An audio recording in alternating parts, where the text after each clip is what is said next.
بسیار عالی. ریکورد شروع شد. جناب هاشمی در جریان هستید که این مکالمه ما داره ریکورد میشه و من از این مکالمه ممکنه از این ویدیو در سوشال مدیا خودم استفاده بکنم. بله مطلع هستم، در خدمتتونم. خواهش میکنم. یه سری سوالات داشتید که از من پرسیده بودید، قبلش برای من فرستاده بودید 3 تا سوالتون رو و میخوایم حول محور این سوالات با هم دیگه گفتگویی داشته باشیم. سوال اولتون، حالا من خودم دارم از روم میخونم دوباره، بیشتر در مورد بحث حالا پسنداز از درآمد بود و با توجه به تورمی که وجود داره این پسنداز میخواد کجا بره و چه اتفاقی براش بیفته و آیا در شرایطی مثل شرایط مملکت ایران با تورمی که وجود داره این منطقی است که این کار رو انجام بدیم یا نه. آیا چیزی هست که به این سوال اولتون بخواین اضافه کم بکنید؟ بله، من کوتاه خدمتتون بگم. توی بحث اقتصادی خیلی مطرح میشه که شما باید از درآمدی که دارید یا اینکه با تغییر درآمد اینپوتتون رو بالا ببرید، از بخشی از اون رو شما ذخیره داشته باشید به صورت سرمایه گذاری که بتونه در آینده برای شما یک درآمد در واقع غیر فعالی برای شما داشته باشه. حالا صحبت آقای کیوساکی اینا به این منوال هستش. حالا میخوام ببینم با توجه به این که در ایران یه تورم خوب وحشتناکی وجود داره، اصلا به شما اجازه نمیده که بتونید بخشی از این درآمدتون رو با توجه به استانداردی که هر فردی برای زندگیش داره ممکنه نتونه این کارو بکنه. تکلیف چیه؟ بله، بسیار. اول یه نکته، چون اشاره کردید به کتاب آقای کیوساکی، بگم که کتاب آقای کیوساکی و صحبت‌های خودشون در جایگاهی که صحبت علمی یا در مورد علم اقتصاد داریم انجام میدیم جزو کتاب‌های زرد محاسبه میشه و اما نه اینکه همه حرفای ایشون غلطه، حرفای بسیار بسیار درستی هم دارن که در واقع مسیر علم اقتصاد و اونچه که اقتصاد رفتار میکنه قرار داره. اما برگردیم به سوال شما. ببینید، همونطور که اشاره کردید، پسنداز کردن یه هدفی داره. آدم مریض نیست که بیاد پولی که میتونه خرج کنه و ازش الان لذت ببره رو بذاره و نگه داره. و مهمترین دلیلش هم اینه که اجازه بدیم اون پول در گردش قرار بگیره و باید هم در گردش قرار بگیره که در اون گردشی که میکنه و به قول معروف کاری که میکنه یک ارزش افزوده‌ای برای ما تولید بکنه. اما پسنداز کردن یک مسیری داره. وقتی که میخوایم از صفر شروع بکنیم، مسیر اولیش اینه که به خاطر اینکه ما بتونیم این پول رو در گردش نگه داریم، اونی که گفتیم میخوایم سرمایه گذاری کنیم رو، ما نباید در مضیقه‌ای باشیم که مجبور بشیم به این پول دست بزنیم، یعنی مجبور بشیم که اونو از سیستم سرمایه گذاری بیرون بکشیم. دلیلش اینه که ما نمیدونیم در اون زمان که ما مجبوریم اون در چه استیت و شرایطی قرار داره. آیا کمتر از ارزش اولیه خودشه؟ آیا بیشتره؟ و چه شرایطی داره؟ آیا به اندازه کافی پخته شده، مچور شده به قول معروف، یا نه هنوز تو شرایطی که تازه میخواد شروع بشه به سود تولید کردن؟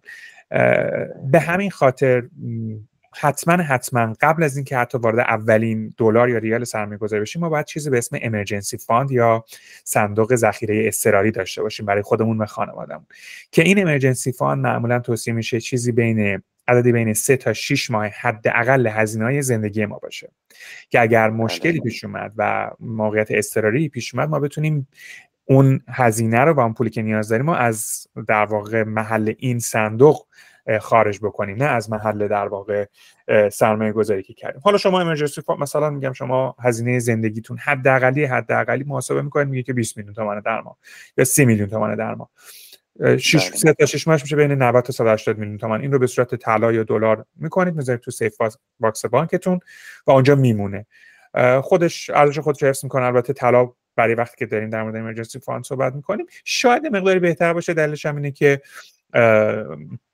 رشد هم داره، یعنی چون دلار هم حتی ارزشش داره کم میشه. ما اینجا سالی 3% تورم داریم، یعنی که داره ارزش دلار هم کم میشه.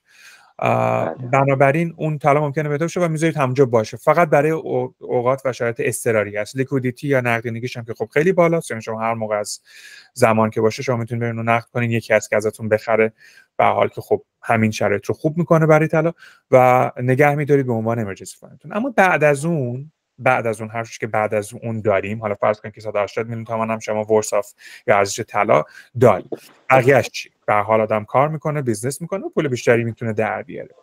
بعد میریم سراغ سرمایه گذاری. اما سرمایه گذاری باید به چه شکل باشه، کجا باشه، چطوری باشه؟ ما خودمون میدونیم و تحقیقات هم نشون میده که بهترین و ارزشمندترین سرمایه گذاری روی خودمون و خانوادهمون، خانواده درجه یکم. این ارزشمندترین سرمایه گذاری که ما میتونیم داشته باشیم، چون تاثیرات مستقیم رو کیفیت زندگی خودمون داره. مثل این میمونه که روی سلامتی خودمون، سلامتی جسمی، سلامتی روانی خودمون، روی آموزش گرفتن و یاد گرفتن خودمون سرمایه گذاری بکنیم و روی آمادگی خودمون برای تولید پول بیشتر حتی سرمایه گذاری بکنیم. متوجه هستین؟ این جزء مهمترین، اصلی ترین و اولیه ترین سرمایه گذاری است که میتونیم انجام بدیم. بعد از اون سرمایه گذاری رو بیزینس خودمون، یعنی چه کار داریم میکنیم، چه حرفه‌ای رو داریم، چه در واقع سرویسی یا خدماتی یا کالایی داریم ارائه میکنیم و تولید میکنیم، چون اونجا ما بیشترین باز پتانسیل درآمدی رو داریم. به عزیز که قبل از شما باشون جلسه داشتم عرض میکردم که در بازار در واقع استاک مارکت یا در بازار بورس یا در بازار اوراق قرضه، اوراق بهادار، شما وقتی که 5 تا 10% بالاتر از نرخ تورم سود میگیرید از اون سرمایه گذاریتون، کاراتون میندازین هوا به عنوان یک سهامداری سرمایه گذار. 5 تا 10% بالاتر از نرخ تورم، یعنی اگه تو ایران 50% شما 55 تا 60% سود بگیرید، کاراتون انداختین هوا، چون شما 5%، یعنی تو بازار الان دستی پول بدین که تازه خیلی هم نرخ بالایی میگیرن، 4 تا 5% پول میدن به مردم. بنابراین در اینجا هم همینطوره. وقتی نرخ تورم 3%، ما اگر 10% مثلا بین 8 تا 13% سود بگیریم، خیلی سال خوب و پرسودی بوده برامون از استاک مارکت یا از بازار اوراق بهادار.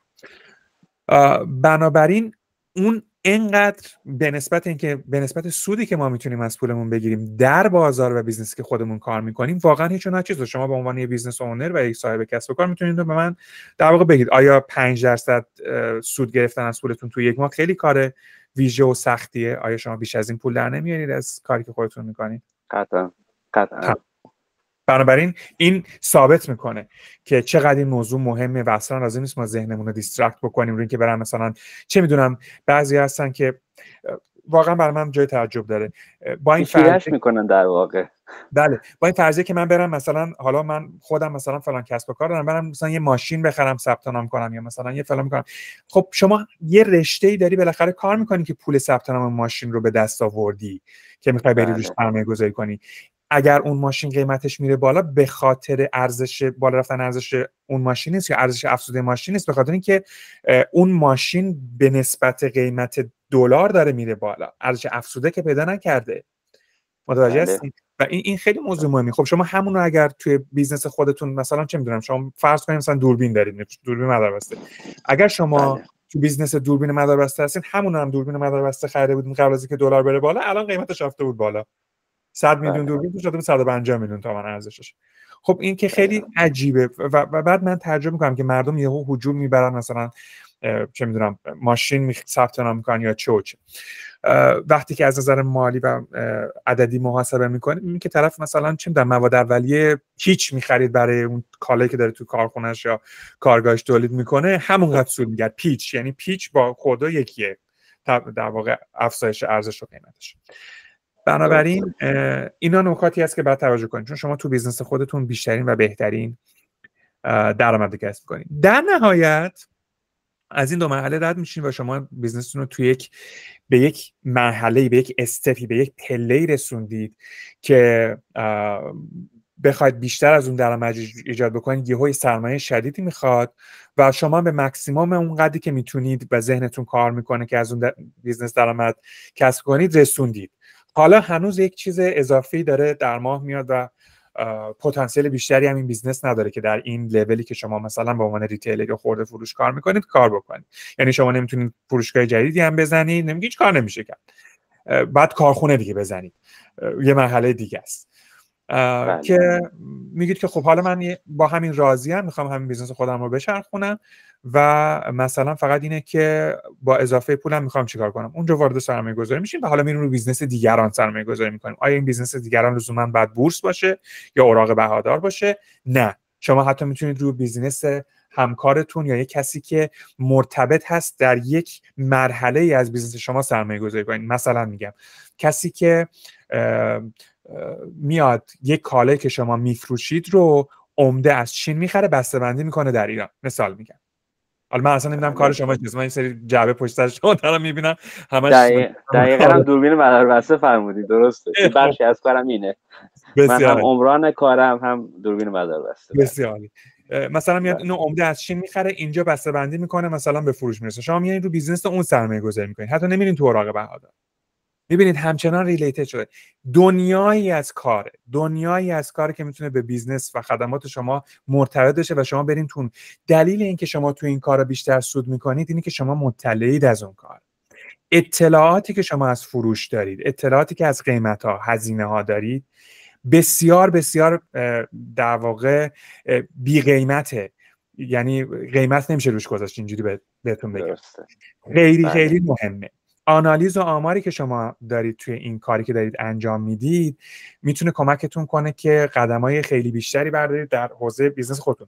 ولی مثلا اینجا شما خودتون یه نگاهی به دور و برتون بندازید، مردم این کارو نمی‌کنن. یعنی مردم میان نگاه میکنن، یه بیزنسی رو میندازن نگاه میکنن، اینقدر خریدم، اینقدر فروختم، اینقدر سود کردم، همین.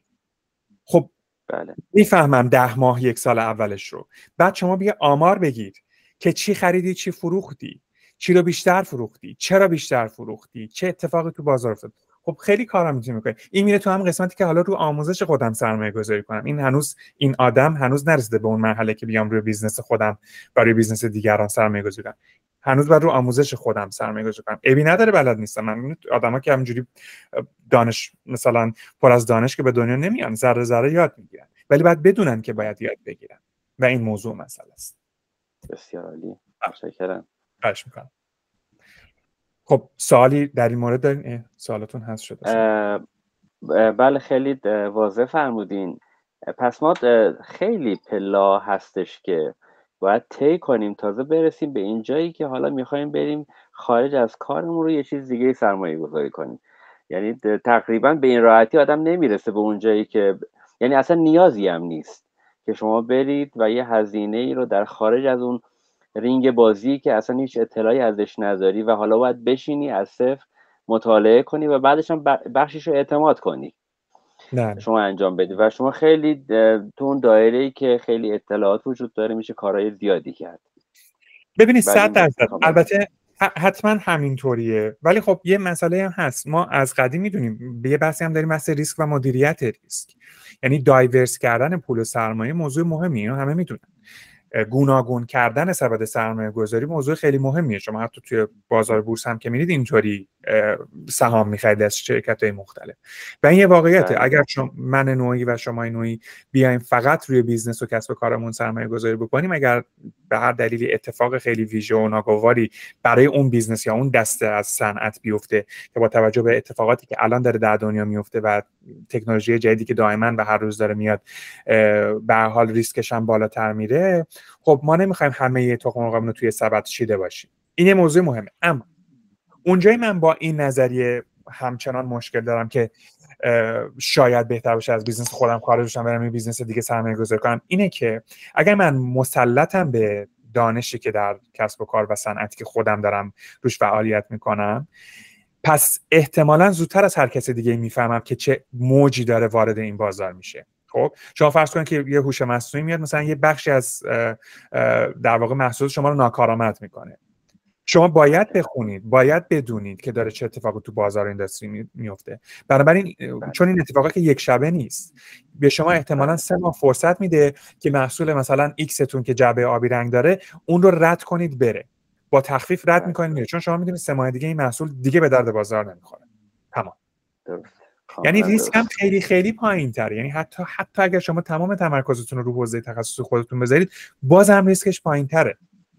چون اگر برید مثلا توی حوزه نفت و گاز سرمایه گذاری کنید، تو حوزه نمیدونم چه میدونم نساجی سرمایه گذاری کنید که اصلا ربطی به کار و دانش شما نداره، اگر اون بازارها پایین بیان و شکست بخورن، باز شما نمیدونید که باید کی بفروشید کی بخرید. بله، اصلا شما در واقع خیلی از اتفاقات سیاسی و اقتصادی که میفته ارتباطش رو با اون صنعت درک نمی‌کنید ولی با کار خودت درک میکنی. یعنی یک قانونی که مثلا شهرداری میذاره با کار من که مثلا مهندسی، من این ارتباطش سریع متوجه میشم و اگر خارج باشه خب نه، امکانش خیلی خیلی پایینه. 100% و این یه چیز واقعیه. اصلا شما نداری دادمی که همچین اطلاعات گسترده‌ای داشته باشه.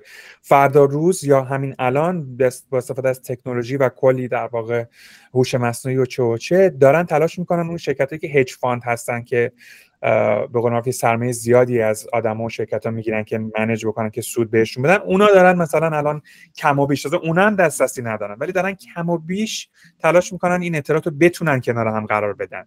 یعنی این قوانین رو نگاه بکنن، سریع بدونن چه سهامی بخرن چه سهامی نخرن.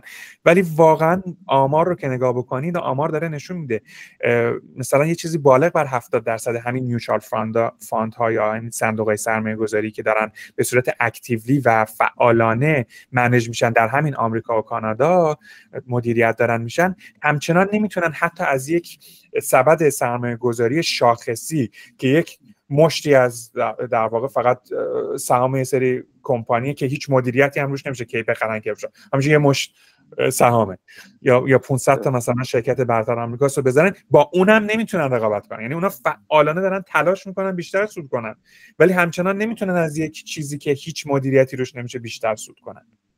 و این عجیبه که بعد عجیب‌تر از اونه که یه سری آدم‌ها هستن مثلا، بعد من دارم در مورد کمپانی‌های خیلی بزرگ با میلیارد دلار ثروت و سرمایه و تکنولوژی دارم صحبت می‌کنم در وال استریت. بعد یک نفری مثلا شما می‌بینید در اینستاگرام میاد به شما تحلیل تکنیکال و نمیدونم فلان یاد میده که فلان جور کار کنید، ترید می‌کنید. یعنی چطور شما میتونید، یعنی چه جوری میشه؟ اصلا زبانم قاصره.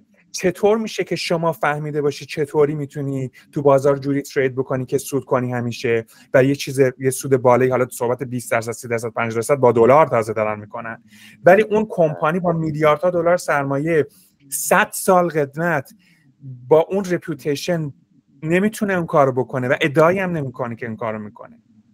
آدم داره تو اون کمپانی، آدم داره، یعنی توی بورد اف دایرکتور مثلا کمپانی فلان که سهامشو خریده آدم اونجا گذاشته حضوری که دست تمام در واقع دیتا مستقیم و دیتای اون کمپانی هم با خبره، باز ضرر میکنه توی خرید و فروش سهام اون کمپانی. باور نکردنی که مردم اینطوری میتونن یعنی خودشون رو قانع میکنن که اعتماد بکنن، برن آموزش ببینن، شاید بتونن مثلا در فلان بازار چه من فارکس یا ترید کوفت و زهرمار پول در بیارن و پولدار بشن چون فلانی گفته میشه، اون فلانی از آموزش به شما اون پول رو گرفته و در برده.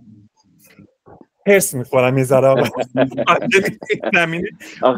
آخه شما انگارانه باشه ذهنیت. بله یه خصوصیتی که حالا چون من چندین وقتی که پیگیر شما هستم تو اکسپلور هم آشنا شدم، یعنی خیلی جالب بود.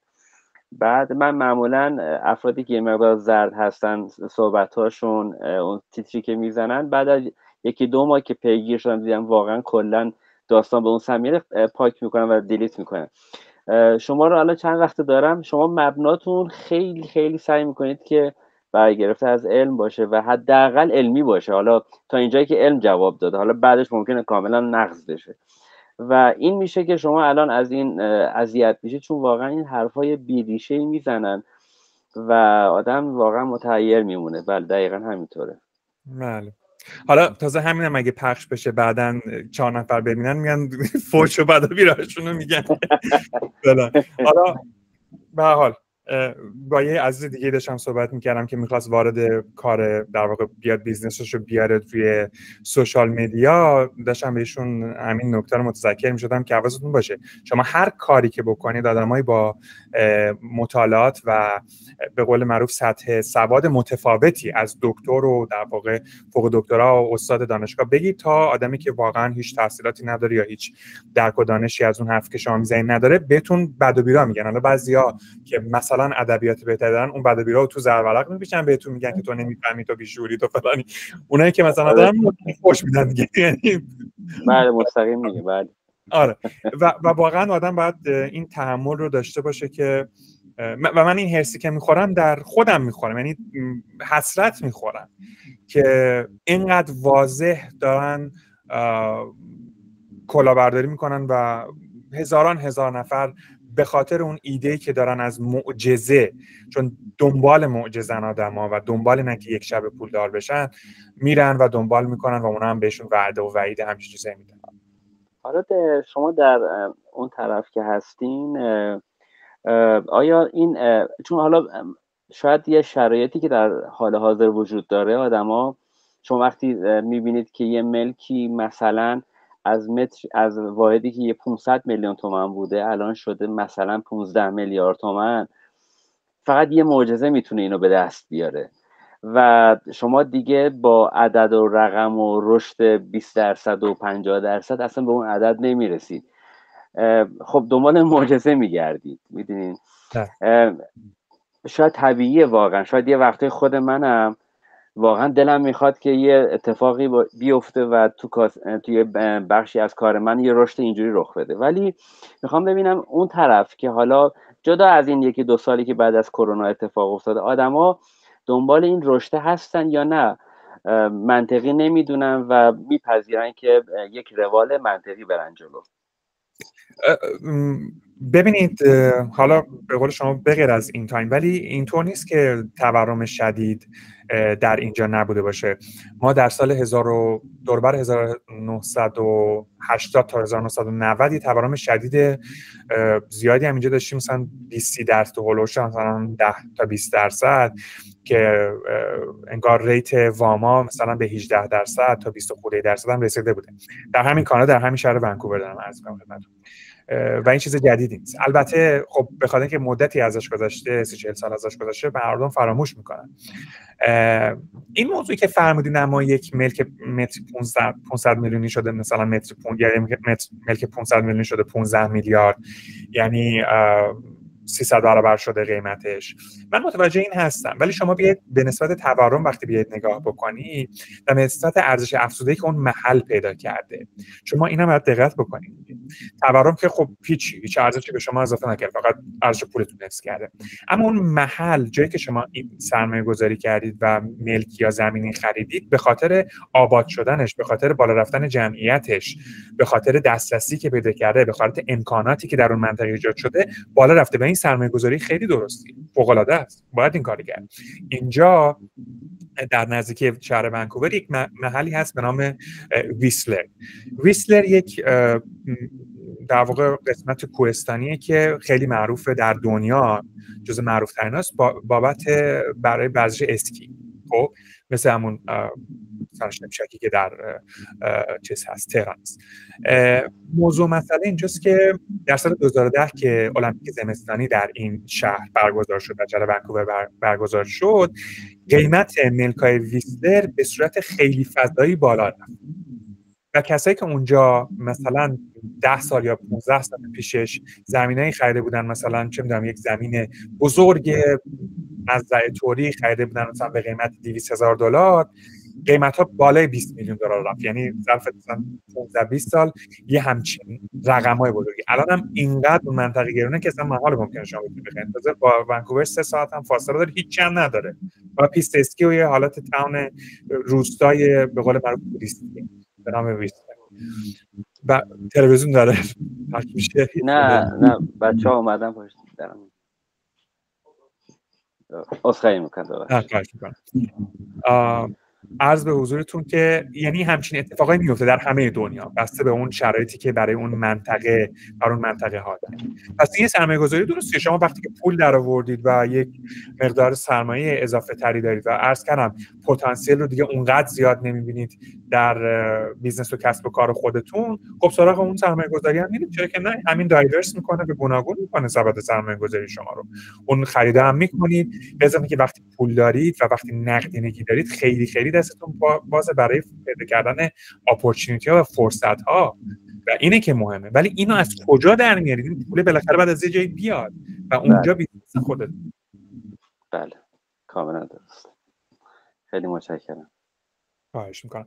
من چون وقتم تموم شده، ولی میخوام که اون سوالتون در مورد مهاجرت رو هم جواب بدم که بله خیلی مهمه. بله حتما. فهمیده بودی که خب در شرایطی که حالا مثلا توی دهه 50 باشه یا 40 باشه آدم و خب همسر و فرزند و بالاخره خانواده شکلی گرفته و هستن، آیا بخوام به کانادا مهاجرت بکنن، ما صحبت مالیشو داریم کنیم، مثلا فرض می‌کنیم که شما راه قانونیشو پیدا کردید، چون اونجا واقعا صحبتی ندارم، اطلاعاتم کافی نیست. آیا بعد از 2 سال تلاش ممکنه که مشکل مالی اونجا نداشته باشه؟ خب میدونید خیلی داده ها کمه، این چه که شما در واقع فرمودید. 2 سال چه تلاشی، بعد با چه پولی میاید، در چه تخصصی میخواید فعالیت بکنید و به چه شهری میرید، میدونید چی میگم؟ هزینه های زندگیتون چقدره وقتی اینجا میاید احتمالاً. بله. همه اینا باعث میشه که ما بتونیم محاسباتی انجام بدیم. اگر به من بگید، من میگم برای کسی که واقعا شرایط ذهنی خوبی داره و از نظر زبان انگلیسی خیلی مسلط هست، احتمالاً تا 6 سال طول میکشه تا ستل بشه، یعنی خوب به یک سیستم مدیریت شده خوبی برسه، اون طوفان‌های مهاجرت رو به قول معروف رد بکنه و به قول معروف بتونه یه مدیریت خوبی از نظر مالی و از نظر کاری و از نظر زندگی و محل زندگی و بچه‌ها و درسشون و خودشون پیدا بکنه. بخاطر اینکه ما نباید فراموش بکنیم که مهاجرت یک به نوعی طوفان روانی برای سلامت روانمون هم ایجاد میکنه و این یه واقعیته، چون ما همه چیز رو داریم تغییر میدیم. هر چه دیرتر این کار انجام بشه اون طوفان سنگین‌تره، به این خاطر که ما دوستای بیشتری داریم، بیشتری داریم، مثل بیشتری داریم، وابستگی بیشتری داریم و تغییرات خیلی بزرگ میشه و این هم باید در نظر بگیریم. این واقعیتی که هزینه بره، یعنی آمادگی روانی دوباره پیدا کردن حتما هزینه بره و ما باید آمادگی پرداخت اون هزینه رو داشته باشیم. هزینه از سلامت روانمون برای بشه، بازپسگیری اون با هزینه‌ای که باید بکنیم که به صورت عادی برگرد. اما من با 2 سال خیلی، یعنی حتی اگر شما پول کافی هم داشته باشید خیلی راحت نیستم که بگم چون موضوعات متفاوت به پروسه‌ای که ما و کنار میایم با این تغییرات پیش میاد که بعد از اون بر بیان ذره ذره و این زمان من 6 سال رو بیشتر واقعا گرایش میگیرم. چون من خیلی از دوستان و اینا همین فاصله 2-3 سال شنیده بودم که اون طوفانه در واقع 2 سال تا 3 سال ادامه داره. اینو عرض کردم خدمتتون، از این بابت بود. پس شما نظرتون اینه که خیلی تقریبا 2 برابر این زمان طول میکشه تا شما ستل بشید؟ بله، این یه واقعیته که آدما توانمندی‌های متفاوتی دارن در حسب هوشی که دارن نسبت به پذیرش و هضم تغییرات. این یه واقعیته. اما من بر حسب یک مطالعه‌ای که داشتم دارم عرض می‌کنم که 6 سال که اون پروسه طی بشه.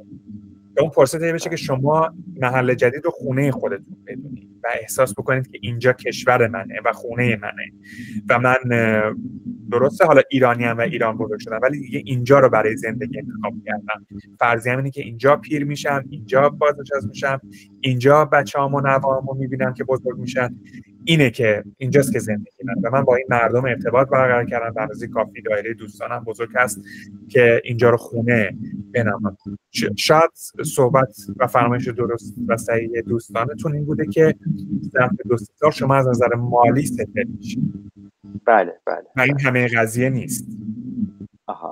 همه اینا موضوع مثلا تو این 7-8 سالی که هستم الانه که دارم فکر می‌کنم که خب دیگه خونه منه و من به اندازه کافی اینجا دوست دارم و کار دارم و زندگی دارم و بلدم و میدونم که چجوری زندگی رو در این مملکت اداره بکنم و چیزی نیست که منو بترسونه، چیزی نیست که منو نگران بکنه.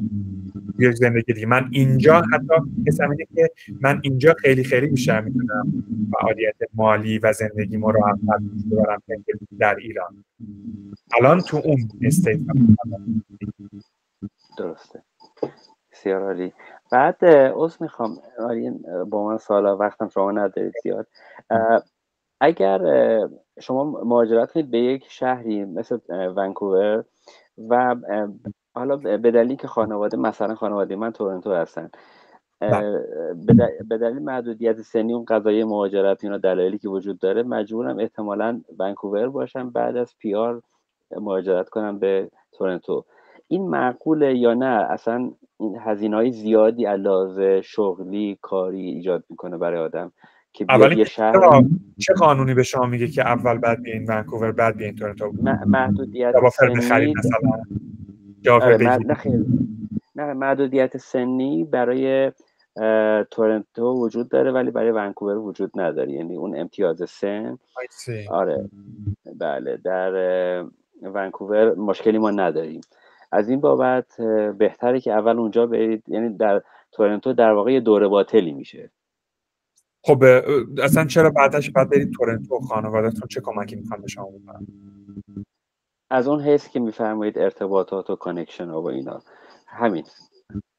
به حال شما مثلا ممکنه حتی توی شهر باشید ولی خانواده‌تون هم خیلی نبینید. نه نبینید. بله واقعیت داره. یعنی نه تنها شما وقت ندارید بلکه اونا هم وقت ندارن. مثلا هر از چندگاهی ویکندی شاید بتونن بیان. البته خیلی خوبه و کمک کننده است که وقتی که وارد میشید به حال خانواده باشن که کمکتون کنن، ولی مثلا اینجاست که شما وقتی وارد میشین خانواده هم نیستن و کمکتون هم نمیکنن، یعنی نمیتونن بکنن، کاری ازش برنمیاد جز یه سری در واقع اطلاعات خیلی عمومی که بتونن بهتون بدن که در این استان دیگه‌ای که زندگی می‌کنید کار بکنه. ولی موضوع مسئله اینجاست که میاد کارتون انجام بدید اگر شرایطی فراهم شد، چون تورنتو به هر حال خیلی خوبیه از نظر بیزنسی و تجارتی هم خب از ونکوور بهتره، این واقعیته، چون هم جمعیتش بالاتره هم میزان تجارت در اون شهر بیشتره چون بزرگترین شهر تجاری کانادا است. ولی فرصتی که شما اومد چرا که نه؟ فقط من تنها چیزم نگرانی برای بچه‌هاست، چون بچه‌ها امنیت نامه‌اش رو بگیرن و این تغییرات در واقع یکی پس از دیگری بهشون فرصت نمیده که ستل بشن و اون از نظر ذهنی آمادگی رو بگیرن. چند سالشونه فرزندتون اگه دوست دارید؟ خواهش می‌کنم 12 سالشون. 12. خب الان هم یه تایم حساسی.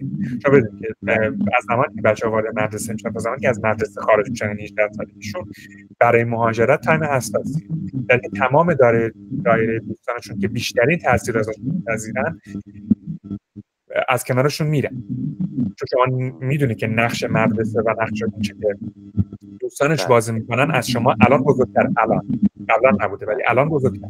برای شما اونو که ازش میگیرید بچه یک شرایط در واقع استیت شکننده‌ای قرار میده و تغییرات در واقع مداوم. حالا من یه بار من یک سالم بچه تازه خوب بچه بودن که خوب ارتباط میگیرم و میتونم دوست پیدا کنم، یک سال دو سالم دوست پیدا کنم، دوباره من اینا رو باید رها بکنم برم یک شهر دیگه، مگر اینکه بگید من 6 سال دیگه میمونم اینجا و بچه بره کالج و اصلا شاید خواست خودش بره یه شهر دیگه، اون موقع من آزادترم که بتونم هر جایی که بخوام برم اگه موقعیت شغلی فراهم بشه. این هم یک موضوع مسئله که باید بله کاملا درسته. خیلی متشکرم، عالی بود. خواهش میکنم. خیلی خوشحال شدم جناب آقای باهاتون صحبت کردم. خیلی ممنون که موافقت کردید که این صحبت تصویری انجام بشه، ولی براتون آرزو می‌کنم. خیلی متشکرم از وقتی که گذاشتید، بسیار لذت بردم و امیدوارم شما کار رو به همین منوال و بر اساس واقعا واقعیت و فکت‌های علمی انشالله جلو ببرید و همه آدمایی که واقعا دوست دارن از این دیتاهای ارزشمندتون استفاده کنن. خیلی ممنون، خیلی متشکرم. تلاشمو میکنم، بیزنس خودم یه مقداری داره شلوغ‌ترم میکنه ولی سعی میکنم که حضور داشته باشم و کم کم این اطلاعات رو تا جایی که میتونم و وقت دارم در اختیار بذارم. برای خودم هم لذت بخش تعامل با انسان شریف مثل شما. بزرگوارید. خیلی ممنون. براتون از این موفقیت. خدا نگهدار. خدا نگهدارت.